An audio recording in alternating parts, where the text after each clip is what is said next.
اللہ کا لاکھ لاکھ شکر احسان اس بیماری یہ جو وبا پھیلی ہوئی تھی 2 سال کے بعد حج کی اجازت ملی، لوگ بڑی تمنا کرتے تھے وہاں جانے کی۔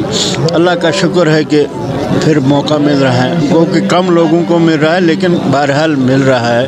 یہ بھی ایک اعزاز کی بات ہے، اللہ جس کا نام اس فہرست میں ڈال دے اس کا بلاوا آ جاتا ہے۔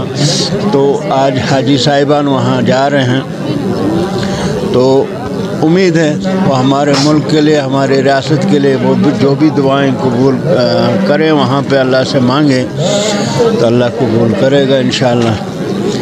تو بہت اچھا لگ رہا ہے، پھر موقع مل رہا ہے۔ ہمارے حاجی صاحبان ادھر جا رہے ہیں، قریب ہیں حاجی صاحبان، اس میں مستورات بھی ہیں اور مرد حضرات بھی ہیں، تو 90 کے قریب۔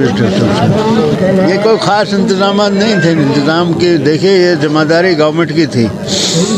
گورنمنٹ آج بالکل ہاتھ جاڑ کے ایک تو بہت زیادہ مہنگا کر لیا، حالانکہ جب بلک میں کوئی چیز خریدی جاتی ہے بلک میں وہ ہمیشہ اس کے ریٹس ڈاؤن ہوتے ہیں، سستی ہوتی ہے، لیکن آج بہت زیادہ۔ لیکن بہرحال جس کو حج کو جانا ہے، جو ارادہ کرتا ہے وہ جاتا ہے، اور جس کے پاس اس کا وہاں کا زیادہ راہ ہوگا، وہاں کا خرچہ ہوگا، اسی کو حج فرض ہوتا ہے۔ گورنمنٹ کا آج پہلے روایت رہی ہے کہ بسوں کا انتظام کرتے تھے، ایئرپورٹ تک پہنچانے کا انتظام کرتے تھے، حج ہاؤسز میں ان کا انتظام کرتے تھے۔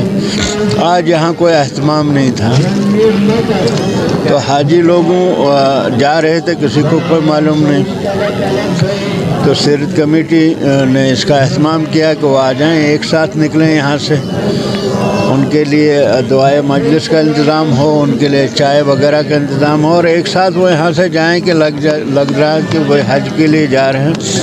اس میں ان بچوں نے جو دوسرے بچے ہیں ابابیل، انہوں نے بڑی محنت کری ان سے کنٹیکٹ کرنے کی، ان کو پہنچانے کی، تو اچھا ہے۔ ہاں کیا بات ہے، یہ ایسا مقدس فریضہ ہے، اس میں کوئی پیغام نہیں ہوتا ہے، یہ ایمان ہوتا ہے کون کیا چاہتا ہے، کتنا اپنے فرض کی ادائیگی کے لیے کیا مناسب طریقہ اختیار کرتا ہے۔